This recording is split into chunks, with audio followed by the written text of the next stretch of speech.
Good evening, friends. Our speaker for the evening, Shri Vikram Nankani, Vice President of the Society, Naushad Panjwani, Convener of the Indirect Tax and Allied Laws Committee, Santosh Jain, past Presidents of the Society, seniors and friends. It gives me great pleasure to welcome you to this lecture meeting on the subject Service Tax and VAT on sale of under construction flats by Advocate Vikram Nankani. The Finance Act 2012 has brought a paradigm shift in the way services will be taxed. While the basic intention of the new regime, effective from 1st July 2012, is to simplify things, there are many issues and questions which will have its impact in a large way on many services and industries. One such activity or service is construction activity, which is most debated topic, considering its scope having been enlarged with effect from 1st July 2012. Further, the valuation of works contract services under substituted rule will also affect adversely in few cases. To add to the controversy, we have also the issue on hand from VAT angle after the Bombay High Court decision that VAT can be attracted on under construction contracts. Thus, applicability of both service tax and VAT on under constructed flat is highly and contentious issue. Armed with the decision of Bombay High Court, both Service Tax and MVAT Department have started visiting builders and developers for payment of service tax and VAT on such under constructed flats. Both the levies has caused flutters in realty sector, and at the same time, it is also resisted by the purchasers. Friends, today's economic times carries an headline, as reality bites, Chidambaram leans on reality. Our new FM asks bankers to put pressure on builders to speed up projects and to lower property prices in order to get the economy moving. The point that arises here is that given the slowdown in the economy, whether the builder should take a relook at the market condition and should effect some reduction in prices across the board, or bankers should reduce the interest rates. But the reality is that the new FM should relook at the taxation issues, whereby there is no double taxation and which would give much wanted relief to all. I am sure everyone must be flooded with various queries from builder clients, and in the process, one may come across various items where one needs clarity. Few of the common questions that may come across are, what are the implications of negative list of service tax on construction sector? What is the best course of action to charge VAT and service tax?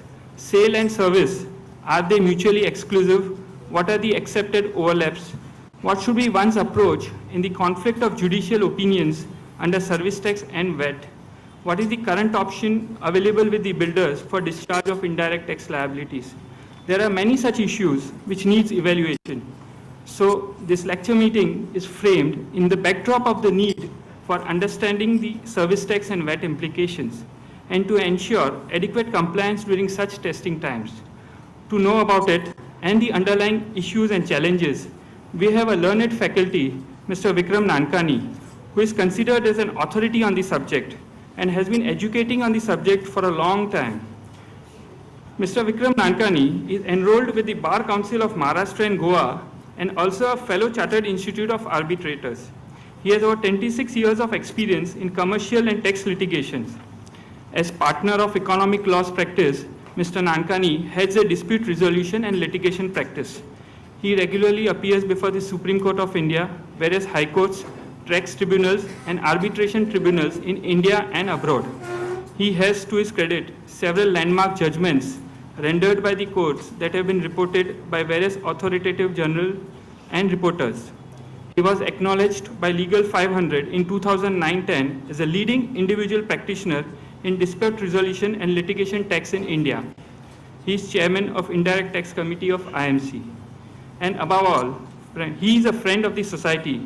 And whenever society has sought his guidance or help, he is always available.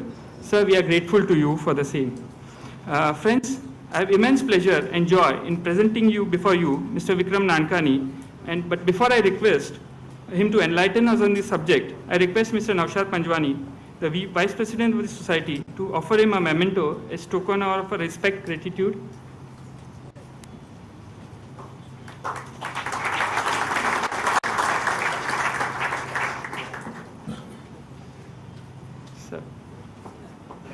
Naushad, friends, this is really overwhelming.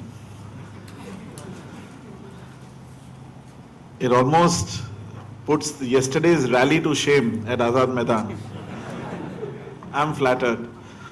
I think now I have an alternative career. I know next time what is my alternative profession that I can adopt, and if I can address this gathering.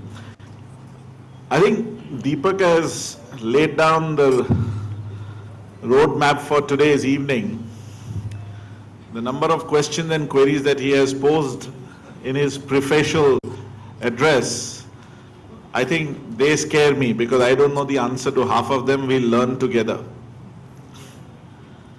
And sometimes, therefore, it is advantageous to pretend to be an idiot.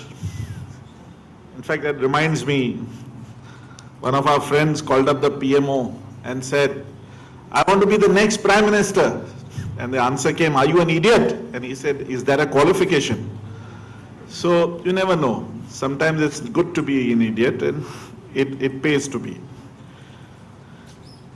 Probably this large gathering is a result of a twin blow which we have received this year itself from the courts, where in one of the judgments it is held that construction is a service, and in the other judgment it is held that construction is sale of goods or works contract or deemed sale. Nobody in this room would have thought that the two could meet. Everybody assumed that, like Mark Twain said, East and West will never meet.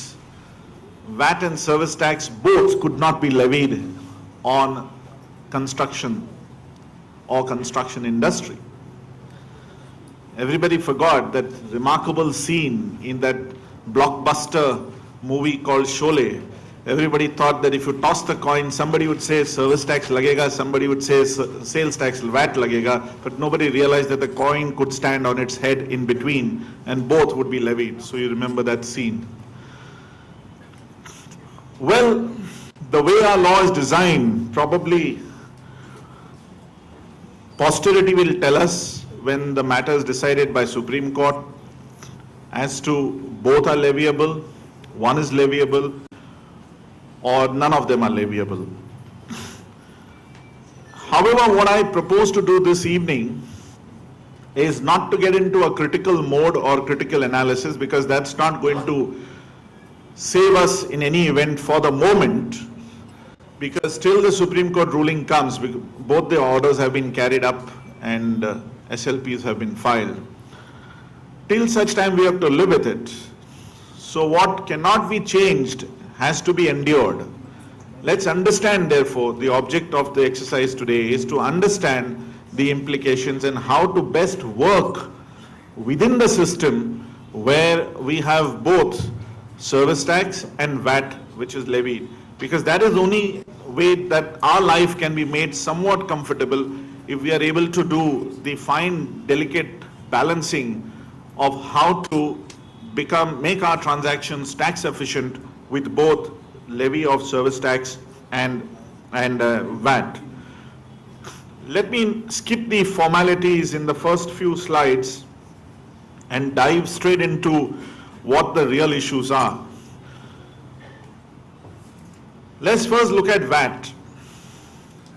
The question is VAT leviable on a sale of flat? There are periods which are equally relevant. In service tax, we have a different period. I will come to that later, which is effectively from July 2010, although the negative list has kicked in now. And of course, in VAT, we have two periods. First is 20th of June 2010 to 31st of March 2010. Sorry, 20th of June 2006 to 31st of March 2010. And the other is post 1st of April 2010. The relevance of the period is because there is some play in the joints there on account of different tax rates. But as far as the service tax liability is concerned, it's not just with the introduction of the negative list that we are concerned with. We are also concerned with the period from 1st of July 2010 when that explanation was introduced into section 65105, the clauses ZZ, H and whatever else that is. As you know, the real reason for this tug of war where the industry has been subjected to both the forms of taxes is because of the feudal structure that we have in our constitution, where both the center and the state have the ability to tax and both behave like Shylock in The Merchant of Venice, where both want a pound of flesh and the industry says not without a drop of blood. So that's the reason why we have this dual taxation which slams us from both the center and the state. Many in the industry have reacted not just to the taxes. They are willing to live with the rate, they are willing to live with the incidence, they are willing to contribute to the national exchequer. But along with the two taxes also come the whole baggage of the administrative inconvenience, the thought of reporting to or being accountable to two set of officers and bureaucrats, and filing a whole lot of documents, returns, etc. itself has made it more and more complex and mind-boggling. We will not get into the details of the constitutional framework, but obviously what you see there is the introduction of Article 246A is a precursor to what we are going to see soon and hopefully soon, that is the introduction of GST, where both the state and the parliament will have the ability to levy tax on goods and services. Currently, as you know, goods is only for the state, services are only taxed by the center. But going forward, of course, this morning's newspaper had a little bit of a dampening news that GST may not come in from April of 2012. I'm not sure in this house how many would support the introduction of GST, but the preponderance of view is that GST is healthy and must be welcomed. Let us see how long it takes, but as and when it comes, that will set the pattern of what you are seeing today in some form or manner. The idea today is not to go into duality of taxes, but just to give you a flavor and a sense that construction industry is not the only industry which is today hit by both the taxes. There are other industries also, especially in the context of intellectual property, where there is levy of both service tax and VAT. So I don't know if this is any consolation, but the slide does show you that construction industry is not isolated. There are others who would consider themselves, quote unquote, to be the victims of both forms of taxes. Let's specifically talk about the construction industry and the applicability of VAT. For the record, as you know, VAT is levied on sale. And sale, of course, one of the most important criteria of sale is transfer of property in goods for a consideration. The consideration need not be in cash, it can be in kind, it can be deferred, it could be immediate. But what's important is that there must be a transfer of title from Mr. A or a person A to person B. Then of course you have the constitutional power which has been conferred in the form of Article 366(29)A, which was to overcome a historical judgment of 1958 of the Supreme Court, which said that the state can tax a transaction only if it is a pure sale of chattel to chattel. Chattel is an English expression for goods, movable property. So if you sell goods as goods, movable property as movable property, then you can levy sales tax. You sell this laptop as a laptop, you levy sales tax. the Parliament got the better of the Supreme Court judgment of 58, inserted the 46th Amendment, brought in the Article 366(29)(a), whereby they extended the definition of sale to bring within its scope what is known as a deemed sale.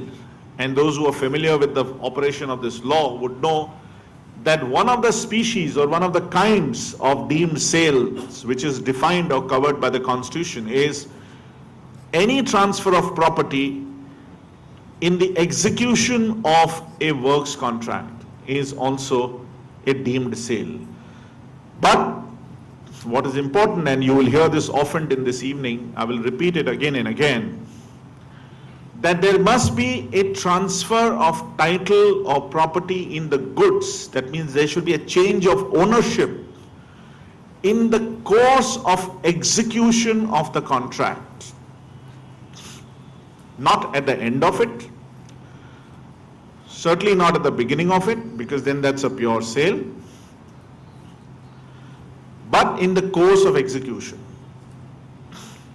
Keeping that factor in mind, the Maharashtra government amended this VAT Act in 2006.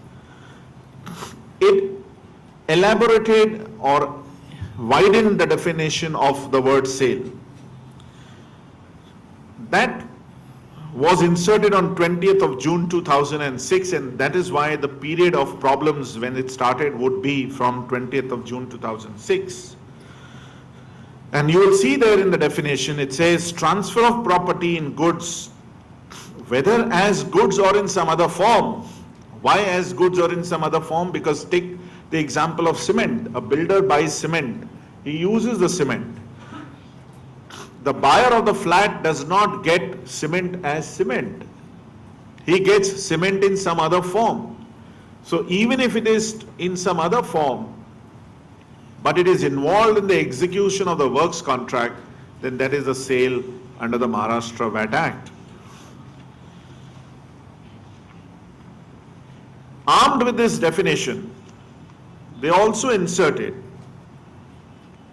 they elaborated it to say that it will include an agreement for carrying out cash, deferred payment or valuable consideration, the building construction, manufacture of course and other articles, fitting out of improvement, etc., of any movable or immovable property.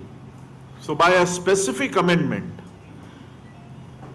works contract in relation to building and construction of immovable property was brought within the ambit of the statute.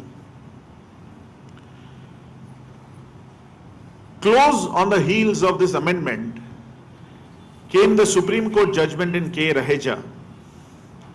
Mind you, K. Raheja was out of Karnataka, state of Karnataka, where the industry followed a peculiar pattern of having two types of agreements for sale of property.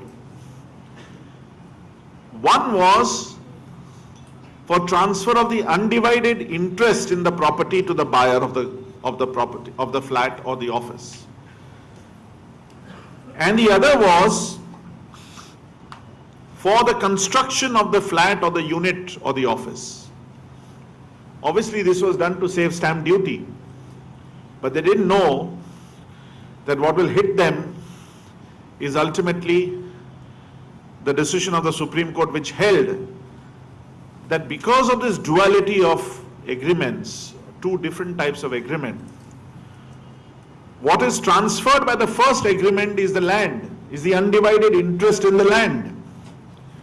What is transferred by the second agreement is property in the course of construction of a building, and therefore VAT was leviable, was the finding given by the Supreme Court in K. Raheja. So in a way, the Supreme Court in K. Raheja ratified the amendment which was made by the Maharashtra legislature almost 6 months or 8 months ago.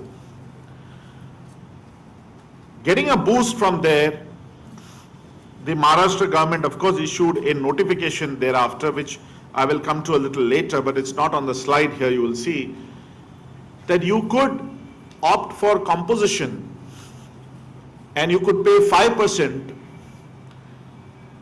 You could take the credit, input credit, but the input credit was reduced by 4%, and you could pay VAT at the rate of 5% on your agreement value without excluding the land cost.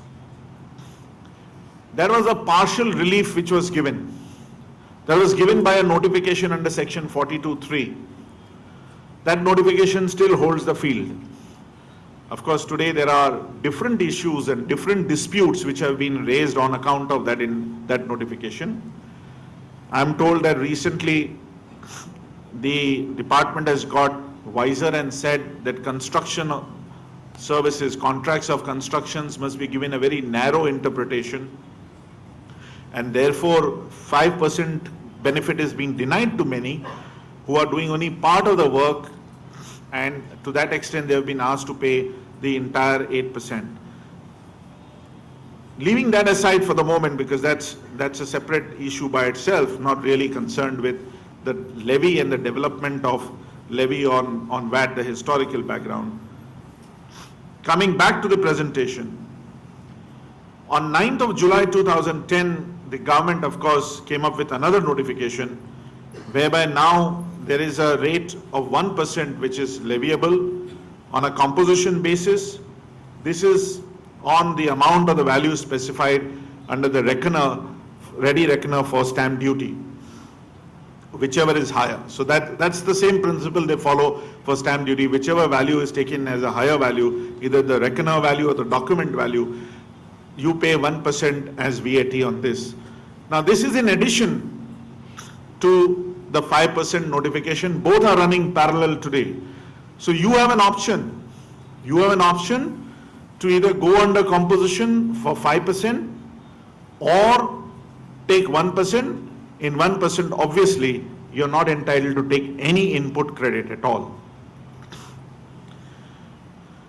I've already explained to you the background in which K. Raheja judgment was delivered. But that is not the end of the road.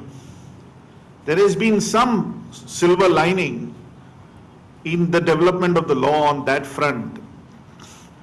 The Allahabad High Court took a very bold view, and in isotech reality, they said that the developer continues to remain the owner of the apartments, including all construction, till the execution of the sale deed, and therefore it is not a works contract for construction. On the face of it, this view was in the teeth of what Supreme Court in K. Raheja held.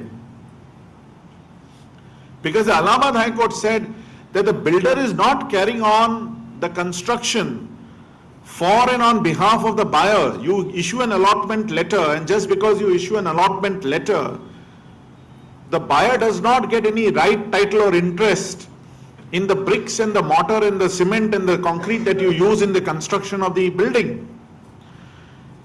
A buyer cannot say that I have got an allotment on the 5th floor, the building has reached 7th floor, so 5th floor is mine, and he will start claiming proprietary rights in respect of the 5th floor. That's not the contract. The contract is for the flat, the contract is for an office, the contract is for a unit which is ready, usable, inhabitable, not work in progress, not a transitionary product, not an intermediary item. That was the basis on which Allahabad High Court proceeded. Personally, the correct view. It distinguished K. Raheja, and the fruits of this judgment came to be seen when in Larsen and Toubro, the Supreme Court has referred the matter to the larger bench of the Supreme Court. That is where the case presently rests. And I'm sure that the judgment of the Bombay High Court in MCHI will also get tagged and heard, has been in fact tagged, and will be heard along with Larsen and Toubro. So the larger issue is still open. The issue is when in a situation where in this industry there is a peculiar pattern which is followed, an arrangement which is not very normal, where the builder and a developer may not be the owner of the land, he may just have development rights, and I will deal with that later when we come to the circular issued in relation to service tax. The builder may be the one who is promoting the construction, advertising. On his strength, he is able to market because he has the brand, and he is able to sell flats to the ultimate buyer and the consumer. But at the same time, he does not construct.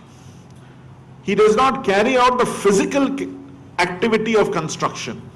In a manner of speaking, you will say, yes, the builder is constructing. In a manner of speaking, as a matter of trade and commerce. But in law, does he actually put his own men and material together and construct? He may not. But more often than not, the general rule in the industry is that very often the builder or the developer, as he is interchangeably called, outsources the physical construction to some other entity. So the contractor comes in. So you have a landowner, you have a builder or a developer, and you have the contractor. And last but not the least, you have the buyer, the client, the customer, who in turn may have different shades of color. He may be a buyer for self-use, he may be an investor. It is the confluence of the contractual rights and obligations of all these parties put together that will have a bearing on the taxability.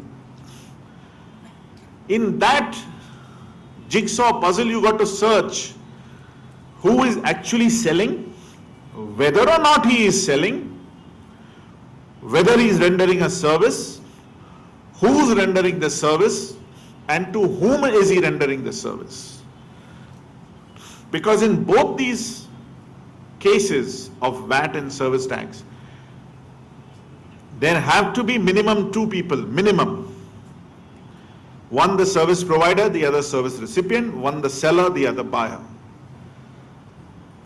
Given all these complexities, the Supreme Court, in my view, has got a real task at hand to decide, and I hope that the larger bench will understand the model in which this industry does business.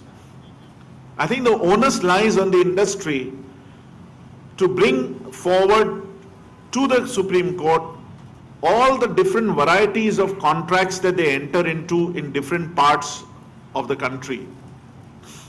We look at it isolatedly, because in Maharashtra you may have a pattern of doing it on development rights agreement, in Delhi on a power of attorney, in Karnataka, as we saw, two different agreements, one for undivided transfer of property.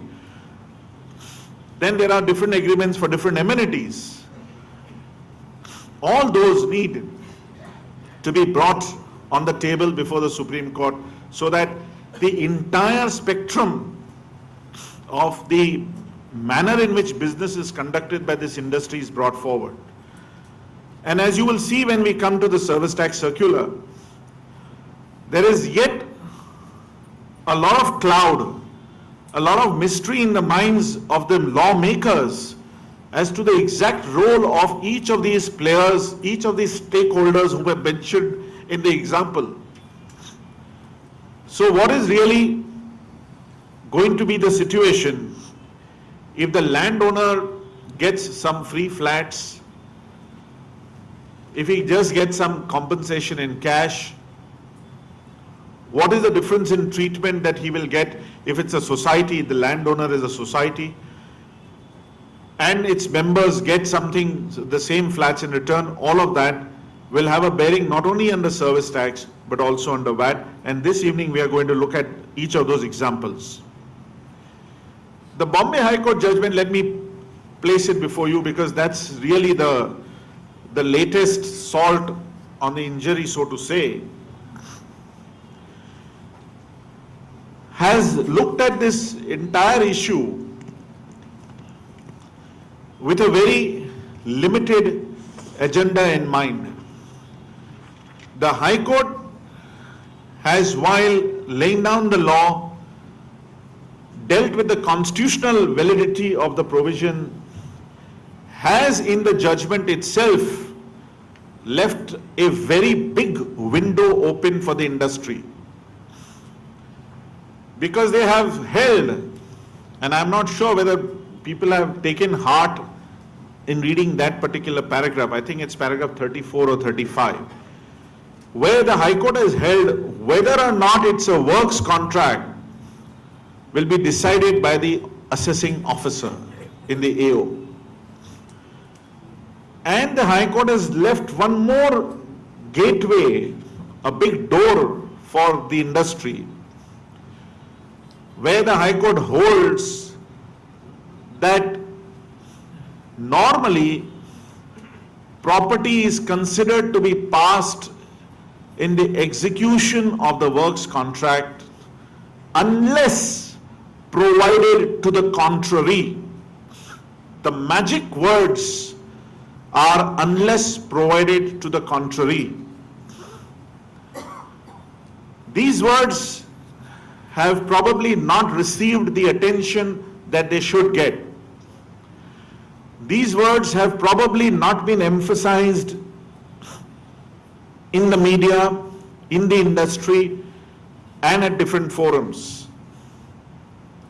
What really this means? In contract law, the law merely lays down the broad parameters which must govern the contract. Some of them which talk about the validity of the contract are mandatory. So for example, the person should be of a sound mind. So if a person who is not of a sound mind signs the contract is void. There should be no fraud, no coercion, no misrepresentation. It makes the contract voidable. These are all mandatory provisions. We are not concerned with that. But the later sections of Contract Act which deal with the obligations and rights of the parties and which also deal with the performance of the contract, those provisions of the Contract Act are subject to the contract between the parties. They lay down the general rule that if the contract is silent, then the law will prevail. But if the contract provides for between the parties, then the contract will prevail. So now you got the basic background of what contract law is. Now think of what the Bombay High Court has left you, a big gift. Because it's very easy to come out and criticize, yes, constitutional validity they have held. It's a debatable question. It's not free from doubt. It's not an open and shut case. I don't think any man can put his hand on his heart and say that, yes, for sure, the Bombay High Court judgment is wrong. It is debatable. And that Supreme Court will take care of it in Larsen and Tubro. But if your contract as a builder provides that the buyer will have no right, title or interest until the construction is completed and the transfer of the title shall take place upon execution of sale deed, one will have to look at the Bombay High Court judgment again and examine and re-examine the consequences whether VAT is leviable or not. I don't know whether that industry has caught on to that. I am not sure whether the industry has already changed its contracts and started adopting a different route. I'm not sure. I have yet to come across. But it is a point worth testing. And if you put that clause in the contract, then you go back to the Allahabad High Court judgment, which in the second bullet, in the second half of the slide says that you are not carrying on construction activity for and on behalf of the allottee. Your allottee has got some rights. The right to receive, right to enforce specific performance, that the builder will carry on the construction, the right under Maharashtra Flat Owners Act. He will have all those rights intact. But will he say, that the allottee will say, that I am now the owner of the 5th floor plinth because I have an allotment letter with me? The Bombay High Court says yes, it is, because in the course of construction of that 5th floor plinth, the slab, he has got property in the cement, in the steel bars, in the concrete, in whatever else you have used in that. And it has passed, the property has passed in the course of execution of the works contract. Because the Bombay High Court says, we are not here to limit the meaning of works contract. Why should we? It will all depend on the contracts which are actually entered into between the parties. So they have left it wide and open. Yet they have suggested that there are Supreme Court judgments which say that unless the contract provides to the contrary, relying on the past judgments. So what happens if you put in an express clause? Then will VAT be leviable? If the Bombay High Court judgment is to be read correctly along with the Allahabad High Court judgment, probably not. Probably not. So that is the ratio of the Bombay High Court. We are looking at the positives in it. We are like an optimist looking at the glass half full. Let's not get critical about it. That your lawyers will take care of it in the Supreme Court. They'll battle out to say entry 49, list 2, this is a tax on land and not on execution of works contract. There is no passing of title. That's also very important. These are all very important legal points. But the industry cannot wait. It can't wait for endlessly for Godot to come, because I don't see the Supreme Court deciding this issue at least for the next 1 year. Mind you, we have a current Chief Justice who's very, very enthusiastic about tax. Tax is his passion, tax is what he loves, but he's retiring in September. The next Chief Justice is there for, if you count the number of working days, he's a Chief Justice for less than 6 months. We are losing another very good tax judge, Justice D.K. Jain, in January. So I don't see this matter being decided for 1 year. For 1 year, what are you going to do? You have to find some ways and means to live within the judgment, within the system. And as I said, at least 2 windows have been left open by the High Court. One is that the officer must decide whether there is any transfer of property in the execution of the contract. And secondly, what happens if the contract, there's a general presumption, the general presumption is that the property has passed in the execution of the contract, but what if the contract provides to the contrary, is a point worth testing.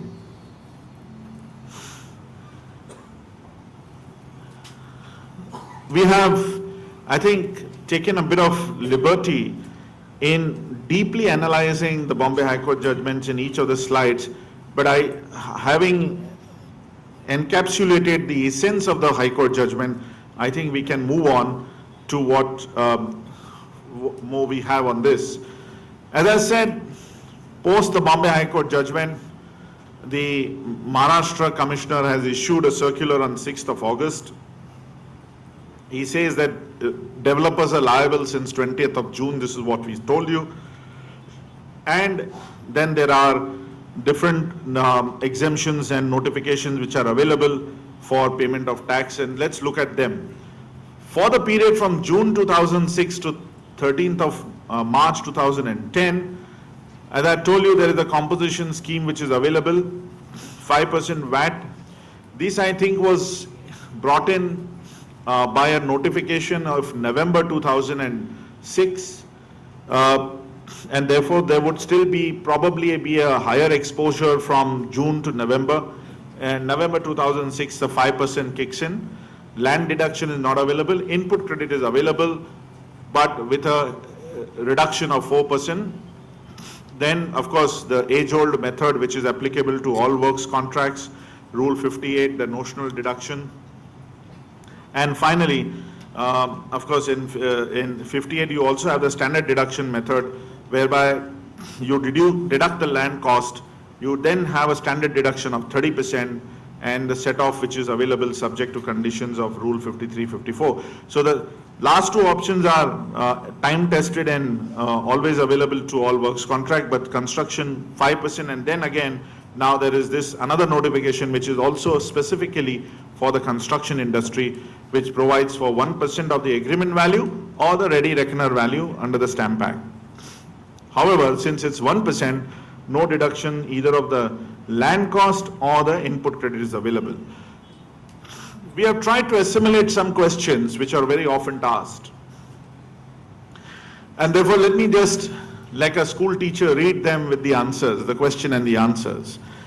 Whether credit available of input tax paid on purchases of material like cement, iron, steel, the answer is yes, except if you are paying 1%.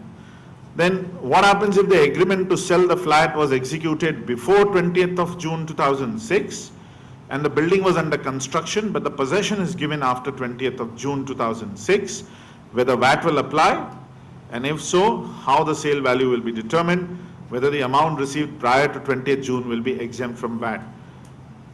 The answer is taxability arises on agreement.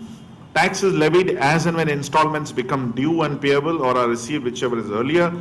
Yes, VAT will apply. It will be levied on value received after 20th of June 2006. That's axiomatic, because anything done before the taxability itself was introduced is not chargeable to tax. Then there is a question as to what happens when advances are received and agreement is executed much later. Tax will be levied from the date of the agreement. The amount of advance as and when it is adjusted against the agreement amount will also be taxed. What about non-refundable deposits and other charges under the agreement, such as electricity deposits, water charges, legal charges, etc.? Will they form part of the sale price under VAT? The answer is no, provided these amounts are received as deposits, and they will be deducted to the extent such amounts are actually paid to the other authorities. So on a reimbursable basis, if they are collected, then they will not form part of the sale price. Whether VAT applicable be collected by raising a debit note or the same should be mentioned in the agreement itself, whether VAT should be collected on each installment or at one go upon execution of the agreement. Yes, it can be collected by raising a debit note. Specific mention in the agreement is the choice of the contracting parties. Of course, it is always desirable, so you avoid disputes. So personally, I would say yes, you should make it a part of your agreement. It should be collected as and when the installment becomes due, rather than doing it in one go at the end of it, because that you will invite trouble for interest and penalty. What will be the VAT? The implications where mere advances are received from buyers and agreement for sale is not executed with the buyer. No tax liability is applicable there. These are some of the questions. That does not mean that you cannot have more questions, which we'll come to that at the end of this presentation. Let's now move on to service tax.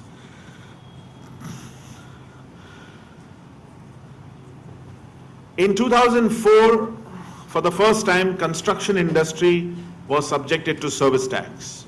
At that time, it sounded very simple and clear, and as most of us proceeded, we all thought that in 2004 the tax was on the contractor, simply on the contractor. There was no other complication in anyone's mind. Then an explanation was inserted on 1st of July 2010. What the explanation says, rather than reading it, I will just summarize it for you to say that if you are constructing a new building and you receive any payment from the buyer before the completion certificate is issued to you, then you are deemed to be providing a service and accordingly pay service tax. So if a builder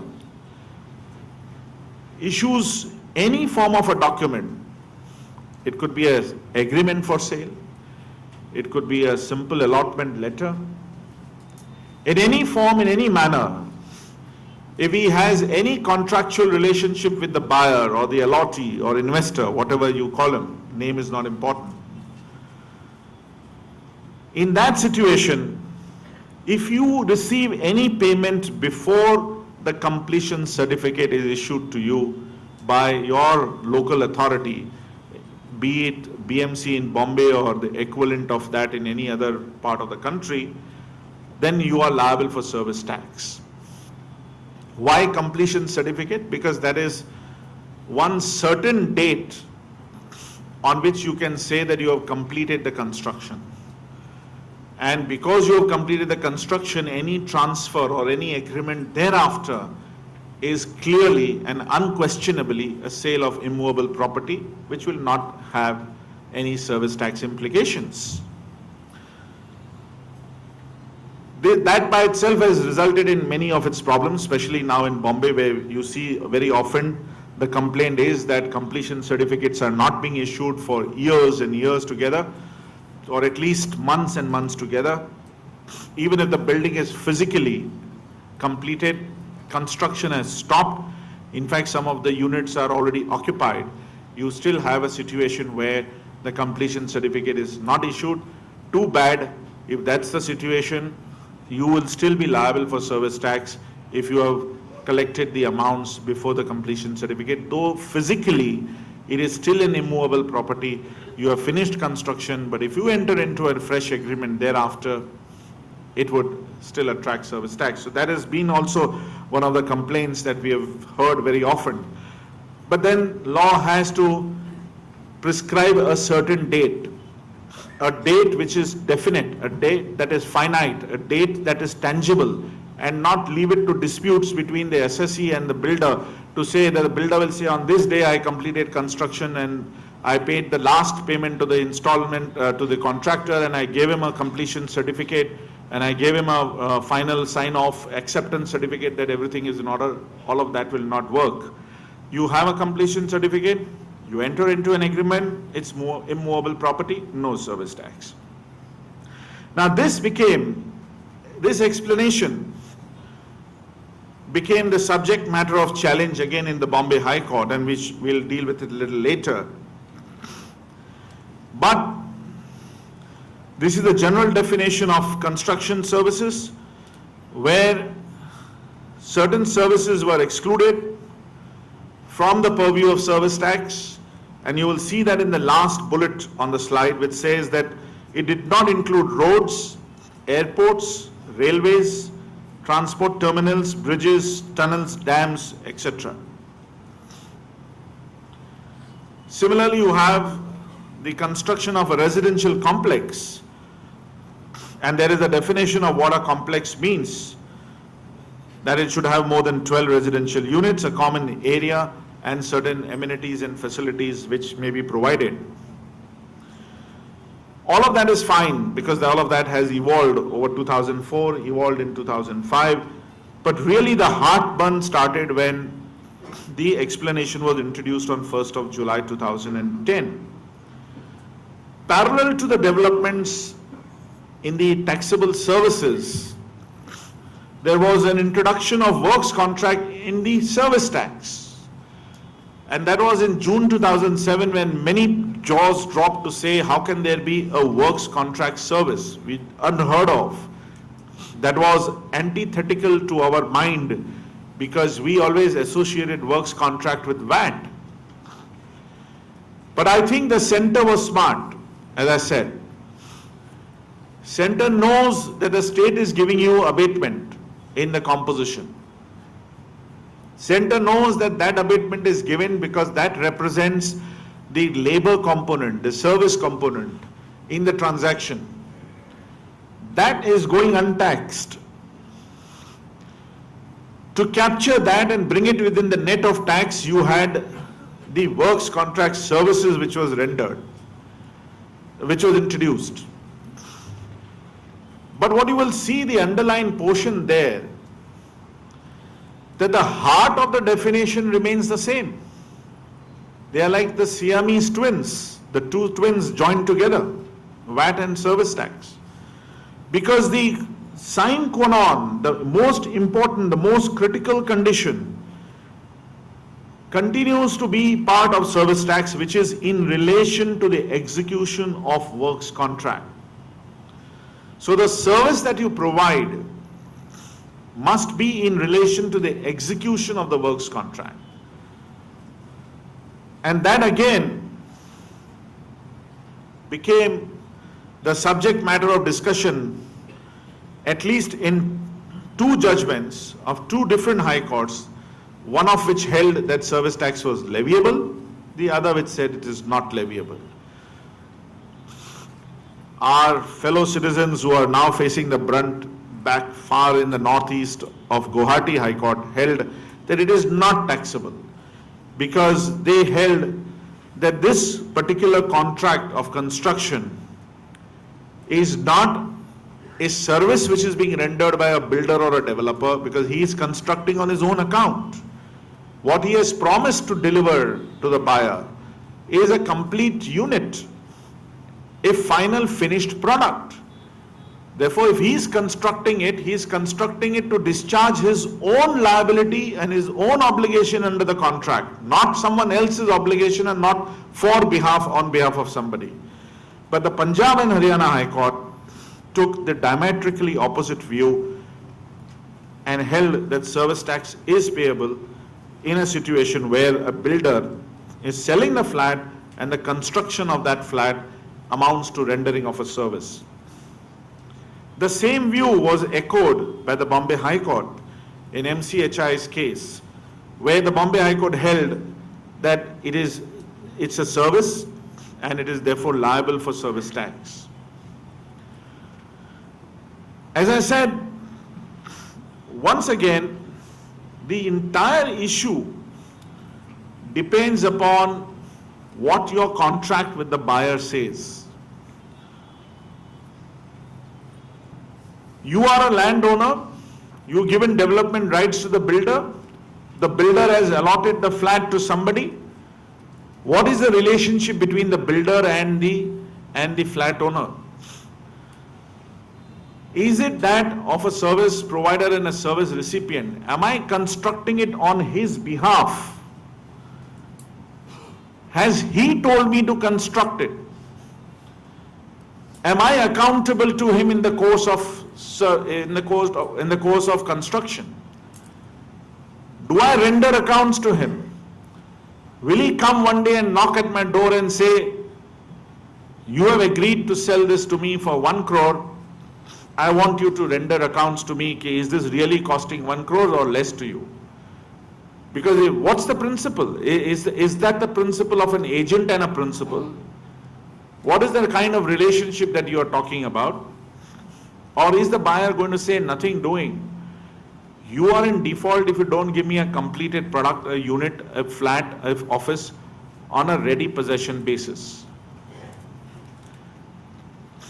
That I think is very important, and that is critical, because unfortunately the Bombay High Court was looking at the constitutional validity, and I think this is one big danger, and for which I must also hold myself partially responsible, that when you are looking at a constitutional challenge, it is a very theoretical exercise. You are looking at the issue in a very esoteric manner. You're not really looking at the grassroots problems, because you're not dealing with the actual transaction. The High Court does not have any contracts before it. It is not interpreting the rights of individual builder, individual buyer. It is looking at it from the larger perspective of saying that is there a power which exists with the authority to levy the tax? Whether in a particular transaction tax can be collected or not be collected is not for us to decide. So don't be disillusioned completely by the Bombay High Court judgments, or for that matter the Punjab and Haryana High Court judgment. Because all that High Court is saying that a state government or the central government in case of service tax and state in the case of VAT, they have the power to tax. But whether in a given transaction, whether in a given sale, whether in a given event, tax can be levied or not, it depends on the facts of each case. And that is determined with reference to the contract. And therefore, going forward, it's very critical of how these contracts are entered into. Is someone going to go back to the drawing table and redraft them and consider them? Probably yes, it's time to do so, and time to do so immediately. What are the options that are today available in terms of payment of service tax? You either pay at 3.399%, that is under the notification, where of the gross amount you pay this as a rate of tax, because above 67% is exempted. And of course no credit is available. Or you pay 2.575%, which is again under a notification. This includes the cess that is leviable. And it is not available if the cost of land is separately recovered. And in that situation, of course, the tax on 25% of the amount charged is levied. Again, no credit is available because this is some form of composition scheme. You can pay the full rate at 10.3% and claim credit only of capital goods and input services, not of inputs. Or you can pay 10.3% of the gross amount charged. The difference between 3 and 4 is that in 3 you exclude the value of the goods. That's why you don't get input credit. But in the fourth option, of course, you pay on the total gross amount, and then you take full credit of all your inputs, capital goods, as well as input services. If you're paying under works contract, there is an option of paying at the rate of 4.12%, which is the composition rate under the special valuation rules which are applicable for works contract. And then you take the credit for the capital goods and input services, or you pay at 10.3% less the value of the goods, and then you take credit for capital goods and input services. Just as a side comment, I may tickle a few enthusiastic people here, that there is an issue which is option number 3, which I didn't want to put it down there because it's very aggressive. Option number 3 is that we have got cases which are pending, of course, in the tribunal, where under works contract service, you pay at the full rate of 10.3% on the full gross value under the contract, and then of course you take all the credit available to you for capital goods, inputs and input services. So you don't reduce the value of the goods, you pay 10.3 on the entire contract value. That of course is as I said, pending before the tribunal. It's an aggressive view because the argument is then it's not a works contract, and works contract, if it's a works contract, then there are special valuation rules and you can't travel beyond that.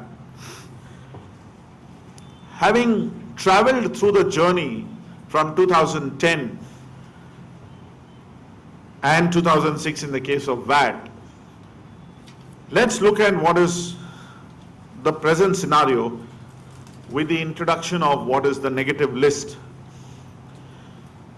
As Deepak mentioned, it is a paradigm shift. The concept of negative list by itself means that now it's a comprehensive regime of taxation. You don't go into individual taxable entries. You don't say I will tax A, B, C, D, E. You say I will tax everything under the universe except the short list which I don't wish to tax, and that's the negative list. But even while saying what you can tax as service, while defining service, we didn't have a definition of service until then. We were paying service tax on a no-name basis. But now we have. And what it really means, the negative list, is if you fall in the short category of items which are exempted or which are in the negative list, then there is no levy. In addition to the negative list, there is also a list of exempt services. So from the totality of the taxes or the services which are exposed to tax, that is the universe of tax, or which is any activity which is carried on, I'll show that to you. you remove the negative list and you also remove the exempt list. This is only for those who are interested in academics, that after the new definition has been introduced in section 65B, all the other provisions no longer have any value under the old Finance Act. What is relevant now is 65B and 66B and so on and so forth. But what are they? The new charging provision 66B says there shall be levied a tax on the value of all services other than those specified in the negative list. But what is service? What is the definition of service? The service which is mentioned here, if you see the column on the right hand side, it says any activity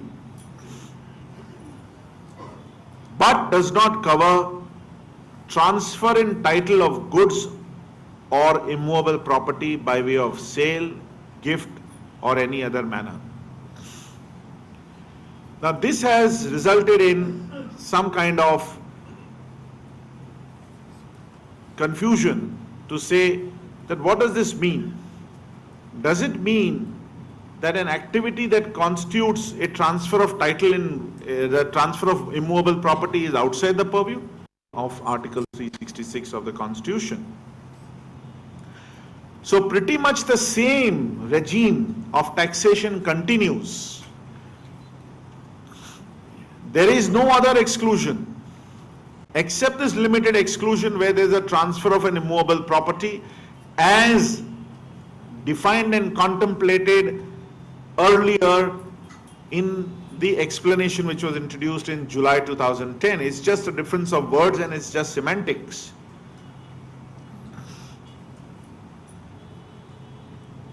This of course is further fortified by the fact that what it includes, which is on the left hand side column, because it includes, as serial number 2 shows, construction of a complex building, civil structure or a part thereof, including a complex or a building intended for sale to a buyer wholly or partly, except where consideration is received prior to completion.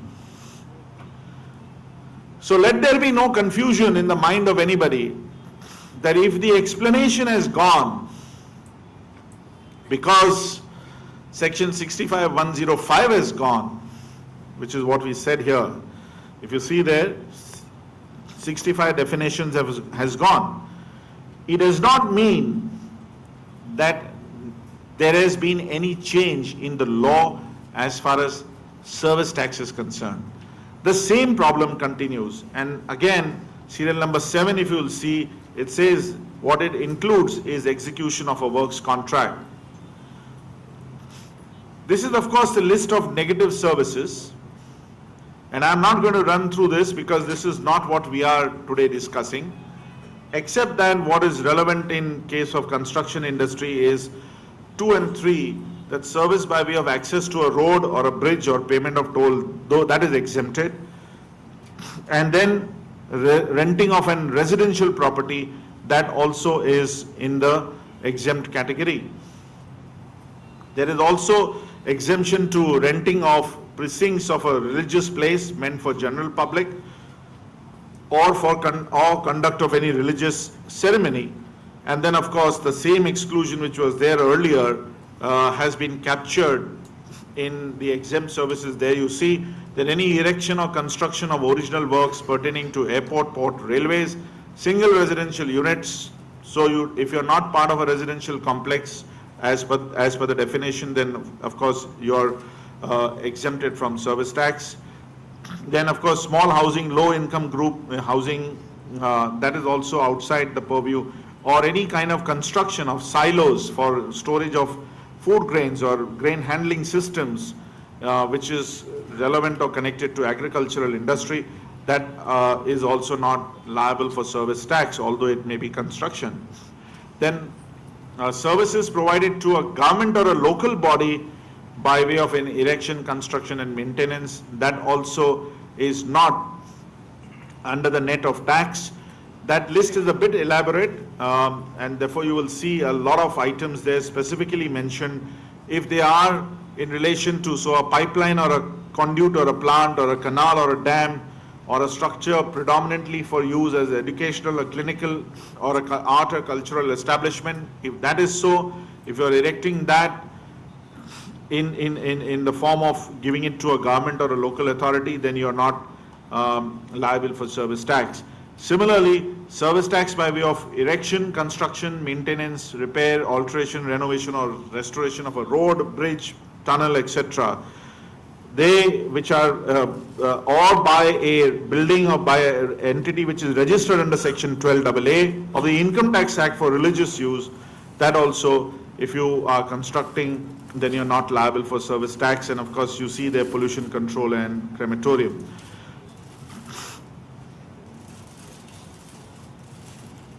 The Central Board of Excise and Customs took a bold initiative in trying to understand this industry and trying to clarify on 10th of February 2012. Mind you, this is before the Finance Bill changes, Finance Act 2012 changes. That is before the introduction of negative list. This is also before the Bombay High Court judgment. And therefore this circular is of critical significance. Because this circular, to my mind, is the only effort made by the government to really understand what are the different types of transactions which are prevalent in this industry. Therefore, although it is before the Finance Act 2012 and before the Bombay High Court judgment, in my view, this circular is a very important circular for the industry as a whole to understand some of the models which have been dealt with here. Mind you, I am not saying that they are correctly dealt with.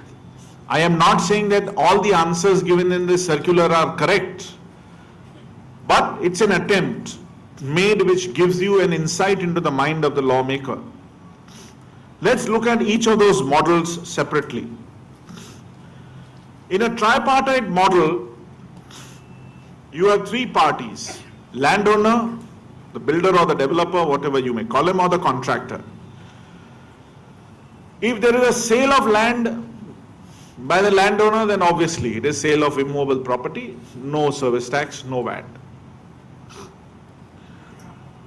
But if there is construction service provided by the builder or a developer,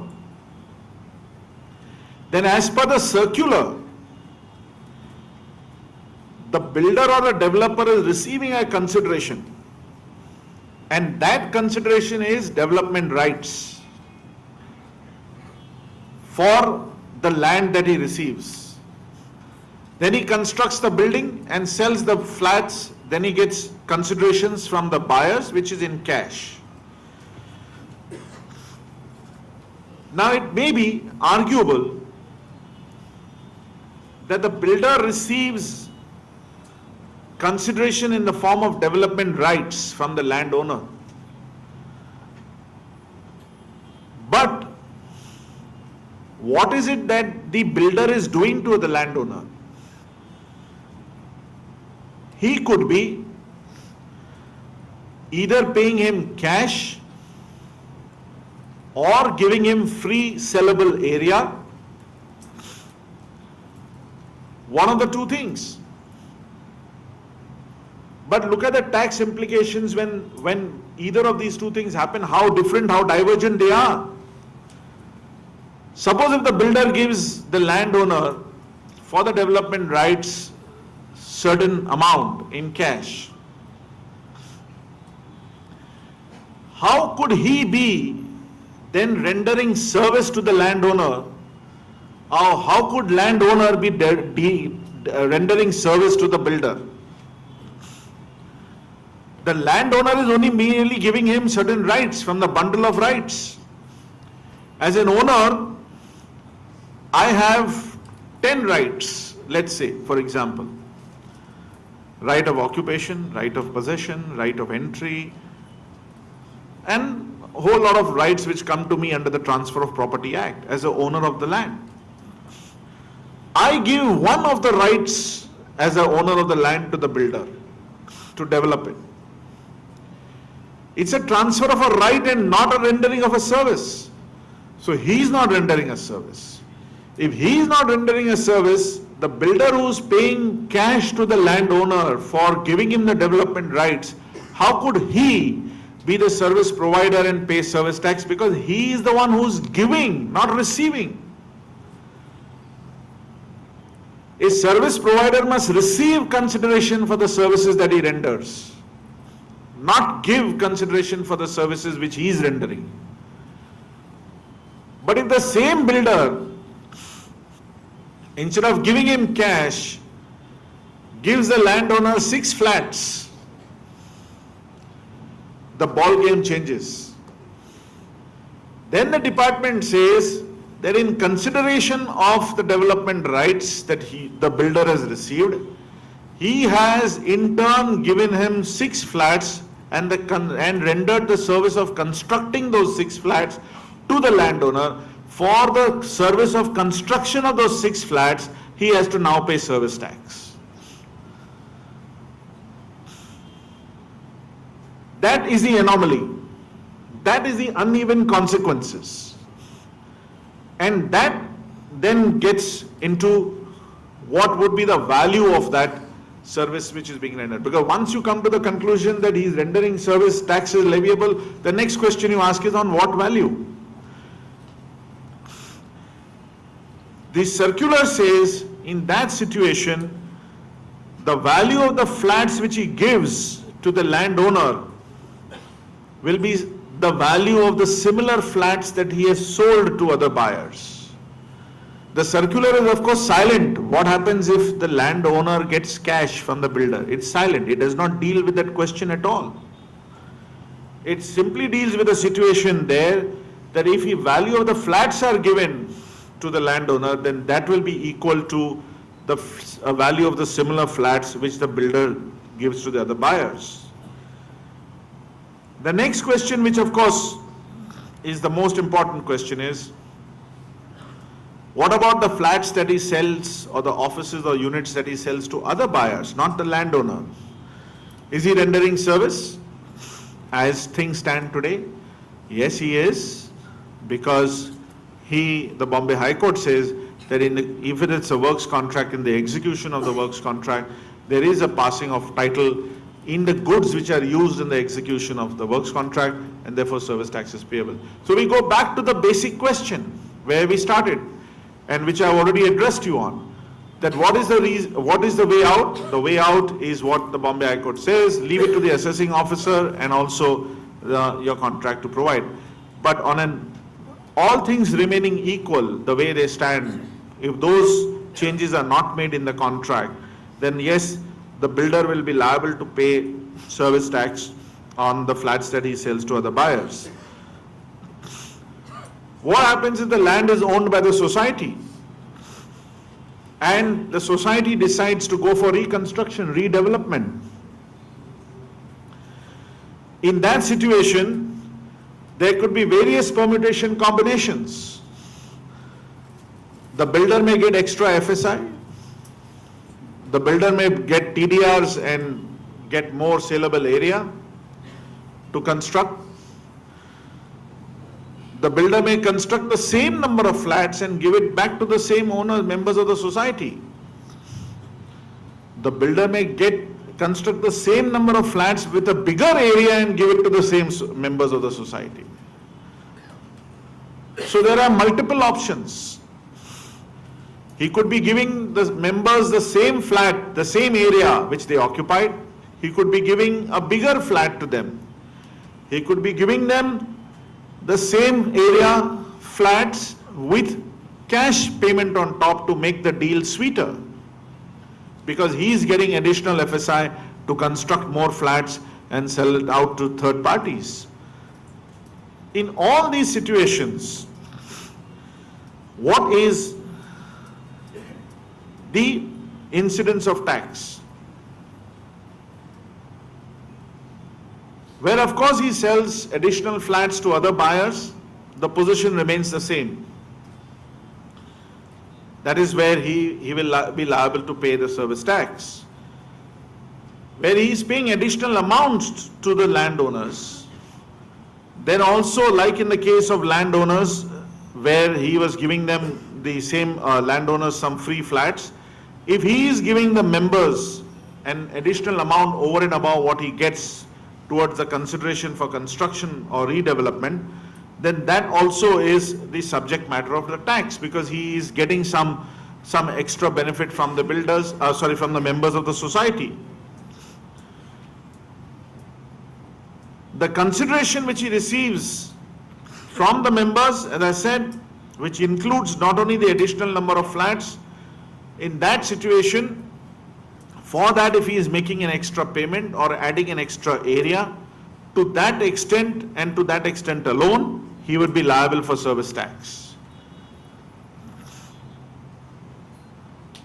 If, however, all the members of the society ask for redevelopment and then they engage a builder to reconstruct and give them back their own flats after reconstruction, that is, you engage a builder and a developer, then in that situation, the liability is not on redevelopment. The liability is only on the contract of construction, which is rendered by the person who is physically constructing it. And whatever the construction of the additional flats taken as part of the reconstructions for non-members of the society prior to that, prior to 1/7 will not be taxable. Post 1/7, of course, it will be taxable like any other sale that has taken place, and that will again be determined by the document value under section 67, which deals with valuation of services. The investment model. The investor can do three things. He can exit, he can resell. If the investor exists, he exits from the project. That is, he takes his money with interest and walks out. Then there is no service tax liability. If he resells, then there is a service tax liability. And if he retains for his own use, also there is a service tax liability. However, the catch is in a situation where at the time when the investor gives the money in advance and he has got an allotment letter for a certain area, 5,000, 10,000 square feet, that deposit will be treated as consideration for service and initially service tax will be paid. It is only subsequently, if the investor decides to walk out or exit, then the builder or the developer can take the credit under Rule 6.3, because then that is a case of not rendering the service.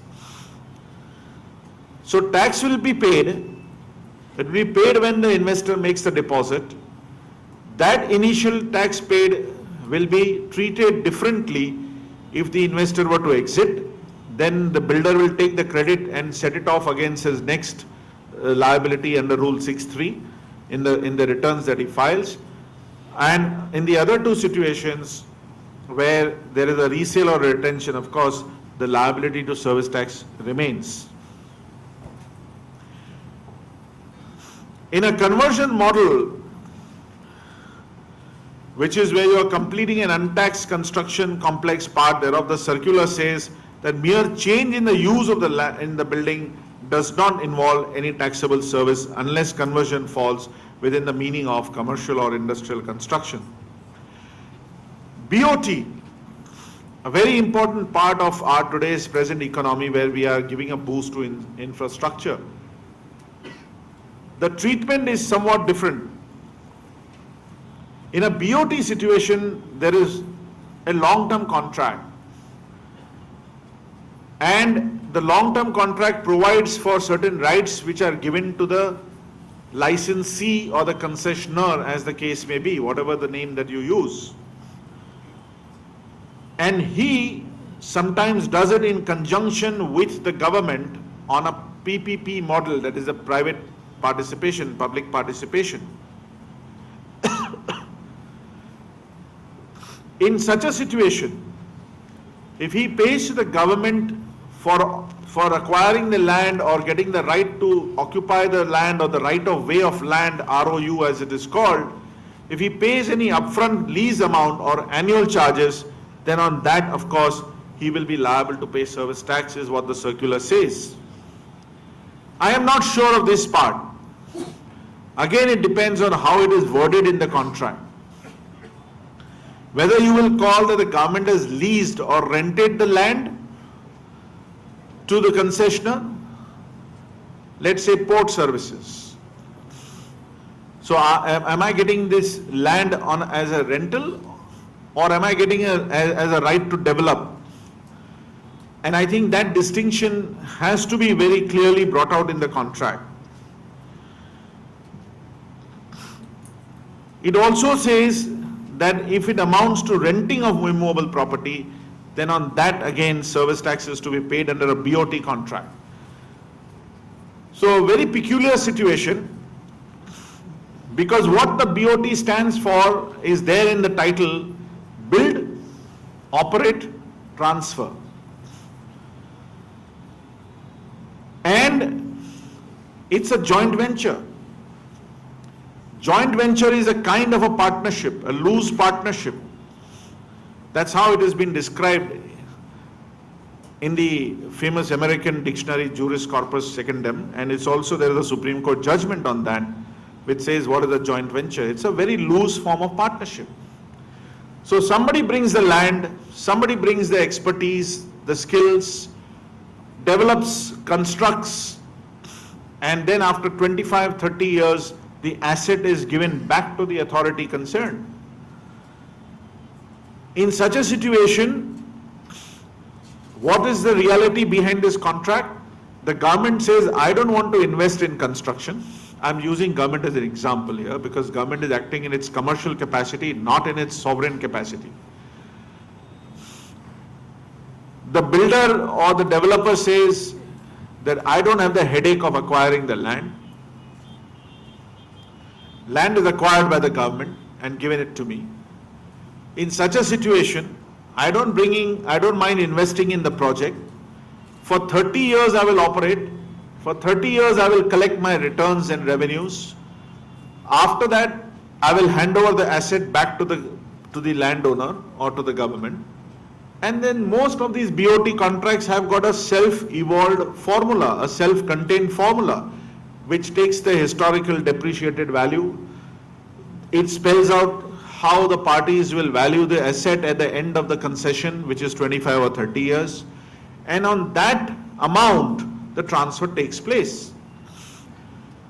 In such a situation, if it is a situation of a joint venture where two people with two different assets and skill sets come together, form a venture, and that venture thereafter closes at the end of a certain period, finite, definite period, is there a service being rendered by one to the other, even if the contract calls it an upfront lease amount or an annual charges? Because it's not the name that matters, it's the essence or the substance of the contract that matters. And in such a situation, though the circular says that it is liable to service tax, I have my serious doubts, because then you're deconstructing, you're dissecting, you're breaking down the complete concept of a BOT. What happens if the situation is of a joint development agreement? This is somewhat akin to what we have seen in the case of BOT. BOT can have various variants. It could be BOOT, that is build, own, operate and then transfer. Or it could have some kind of a loose document which is called that you have a joint development agreement where you create a new entity, a SPV, which has got shares of both the parties or all the stakeholders. In that situation, what is the reality of the law? The circular ignores that, and the circular says that the new entity undertakes construction on behalf of the landowner and the builder, and all the consequences that we have seen in the earlier cases will also kick in here, and service tax will be payable under the joint development arrangement. This is of course very procedural, that there is a provision where certain states, they don't have a concept of completion certificate. Now in those situations, even if you get a certificate from a chartered engineer or a licensed surveyor or an architect, then that is accepted as a substitute for completion certificate. So here's a summary of the circular. Tripartite business model, no prior to 1st July. Yes, if any part of the consideration is received before the issuance of a completion certificate. This of course must be added to say that even landowners, if they get free flats, then as we have seen, would be liable for service tax. Redevelopment, including under the Slum Rehabilitation Act, reconstruction undertaken by society by directly engaging a builder meant for personal use, the circular says no. Construction of additional flats undertaken as part of the reconstruction for non-members of the society during the period prior to 1st July, no, but yes, after 1st July. In the investment model that we have seen, where the investor puts in money in a project, if investment is treated to start with, it is treated as a consideration paid in advance, so yes, you pay service tax. If you resell, yes, you are liable. And of course, as we have seen in the main presentation, that if you exit, then there is ability to take credit under Rule 6.3. In a conversion model, the circular says it's not liable if it is a mere change in the use, and also it says that in a BOT, if the government agency or the local authority receives any consideration in the form of an upfront fee for the land which it gives to the concessionaire, or imparting any right of use, then there is a liability to pay service tax, and so is the situation with the joint development agreement. We have seen certain notifications being issued post the new concept of negative list which has been introduced by the Finance Act of 2012. This is notification number 26. It says, which I have already mentioned earlier, that what is the consideration on which the service tax is payable. Service tax is payable on a percentage value of 25%, which is what we have seen earlier, 2.5%, with no ability to take any form of credit. This is just giving you a snapshot of and a summary of the position as it existed prior to 1st July, post 1st July, and I'm not going to repeat that because we've already seen that in some detail. This was a transitionary period which we have seen from 2004 when the tax was first introduced to 2010 when the explanation was introduced, and 2010 till the negative list came in and with the judgments. These are some of the case law that we put in on what is works contract, and again, I'm not going to be repetitive about my own analysis of what these law, the rules, the regulations are. The works contract, as I said, mentioned to you earlier, that they are governed by a separate set of valuation rules, and they provide for a simplified value of manner of determining the value of the goods. It's actually not as simplified as we have seen.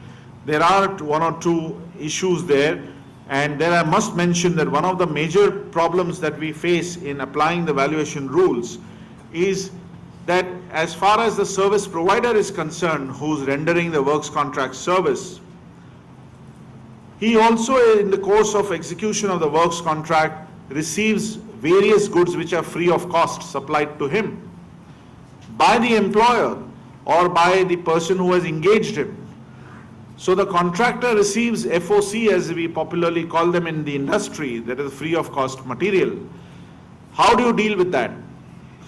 Now, the definition says that you got to add the value of those goods which you receive free of cost into the value of services and pay service tax on the whole of the amount. Now this explanation may be very simple and easy to understand if we were talking of certain items like cement and steel. But take the example of a power plant. You are a contractor, you are constructing and erecting a power plant. One of the main features of the power plant is the boiler, turbine and the generator, the BTG. That constitutes almost 80% of the project cost. Now, some officers in some corners have taken the view that when the contractor receives the BTG, which is 5,000 crores, he receives the BTG free of cost from the owner of the power plant or from the employer, then the value of BTG has also to be added to the value of the services rendered by him, and service tax has to be paid on the total gross value of the contract. That is the gray area. What is the middle path? Because if you say that nothing is to be added, you are leaving a big escape route for tax evasion. Because then you are going to be paying service tax only on the minuscule labor component and not factoring in the entire value, although you are paying at a lesser rate and not the full rate of 10.3%. So the via media would be, and that is still to be tested and decided by the courts, is that whatever you consume in the course of execution of the works contract, that would form part of the value, even if it is supplied free of cost by the employer. But what you are not consuming, like the BTG, which is the object or the purpose of erection and installation, that is not being destroyed in the course of rendering of the service. It's not being used in the course of execution of the service or rendering of the service. Can you then say that that is something without which you could not have rendered the service at all? So there seems to be some rationale, some logic in drawing a line in the case of free of cost. Whether that line will be accepted, whether the courts would uphold that or not is a gray area, and the future would say, but I am pretty hopeful about it, that that would result in a positive kind of a situation. All these are procedural issues that in case of the reverse charge mechanism, now it has come to the situation where in a reverse charge mechanism you pay 50%, the receiver pays, 50% the service provider pays, and this is of course applicable only if the service provider is an individual HUF, a partnership, LLP or a AOP.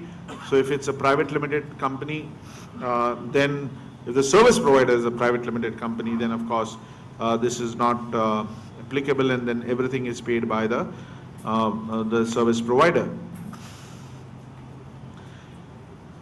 All these individual contracts are also covered as part of works contract, which may be for either painting, repairing, wall tiling, etc. And I have already addressed the issue that how would you deal with a situation of free of cost supplies that I have already addressed. Is duty paid on any goods, property in which is transferred in the execution of the works contract available as SENVAT credit? As we have already seen that in works contract, the duty paid on goods, which is inputs, is not available, only on input services and capital goods in certain situations. These are situations where we are talking about duality of taxes, works contract versus construction services. There are different abatements which are granted under the VAT laws, and there are different abatements granted under the service tax. What we have tried to highlight that there is an overlap, and therefore there is a value in the contract which is taxed both under service tax and under VAT, because there is no uniformity in the discounts which are available, in the abatements which are available under the two laws. And there we have shown you an example that if the contract value is 100 rupees, then service tax at 12.36% on 40 rupees, because 60% is abatement, and whereas VAT at 14.5% would be available, will be levied on 75 rupees, because there the abatement available is only 25%. So what we are talking about is that indirectly the cost in a transaction or the component of tax in the transaction is double, because a common portion of the value of the contract is suffering both VAT as well as service tax, and that is something which going forward I hope that in GST that will be taken care of. You will not have this situation and a problem about non-uniformity in the abatement structures.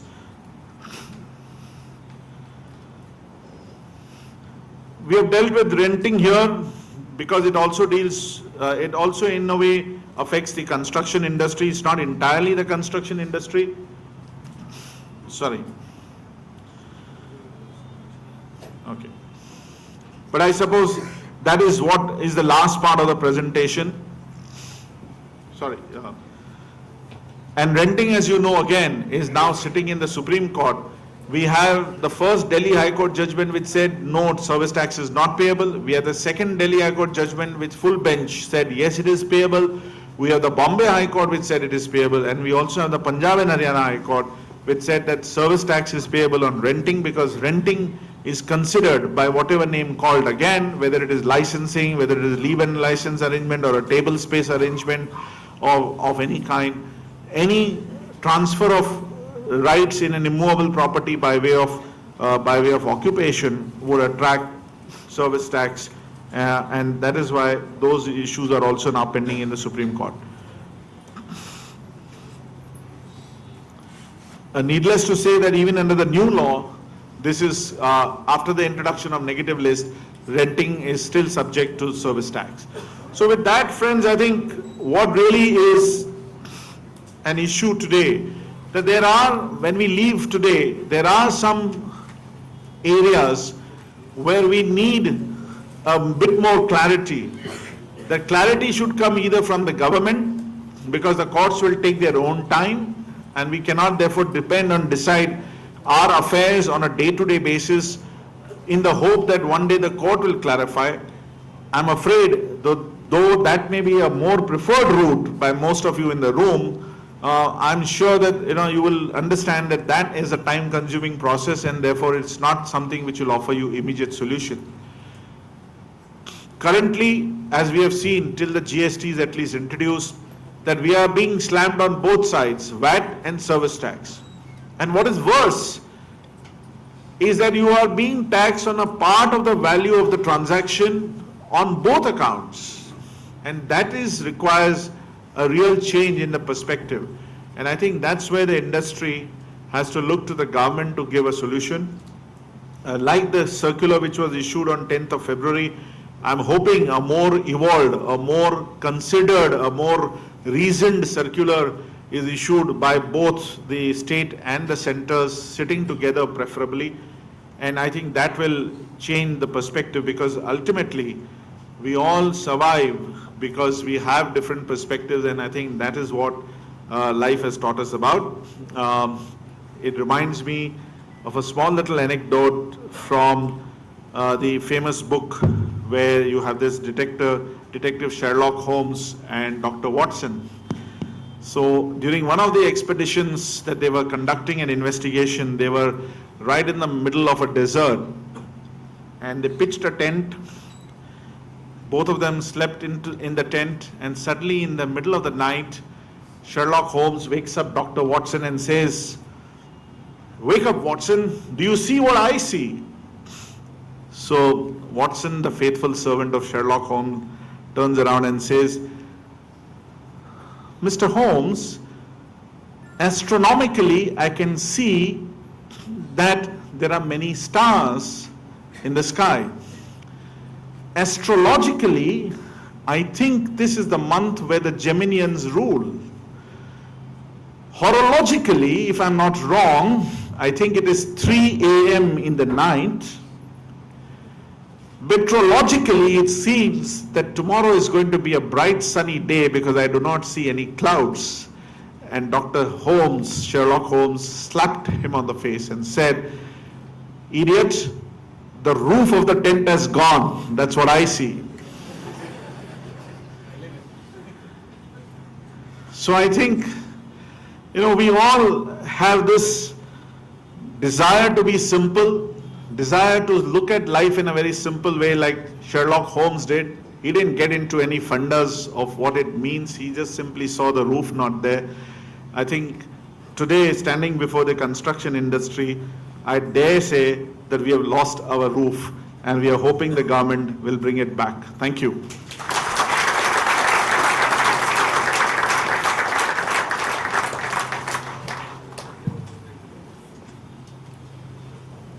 Friends, I just need 5 more minutes of yours. It matters a lot.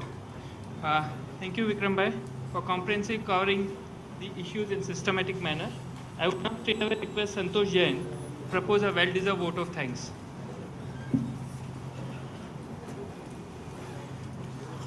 And before the vote of thanks, one small announcement.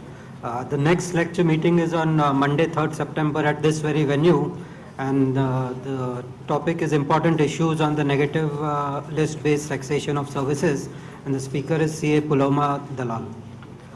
Coming to the vote of thanks, dignitaries on and off the dais, seniors in the profession, and friends. Advocate Shri Vikram Nankani has dealt with the various intricacies and given an excellent overview of the controversial subject of service tax and VAT on sale of under construction flats. And you will all agree that we are in fact overwhelmed by his masterly analysis. So on behalf of the BCAs, I propose a very hearty vote of thanks and request all of you to join the crowd of applause. Thank you.